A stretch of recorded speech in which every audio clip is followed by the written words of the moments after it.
My name is Hannah Lubin, and I'm a mechanical engineer.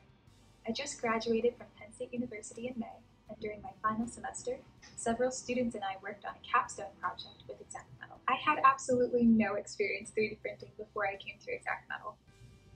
It only took about 2 weeks for me to feel comfortable flipping these machines on my own. They're very simple, everything makes sense, it's a very easy process. We did our research beforehand, but coming into the lab to actually see how these printers work and physically work with the materials that we're creating was just so valuable. The final result of our project was achieving 99.8% density in 17/4 stainless steel.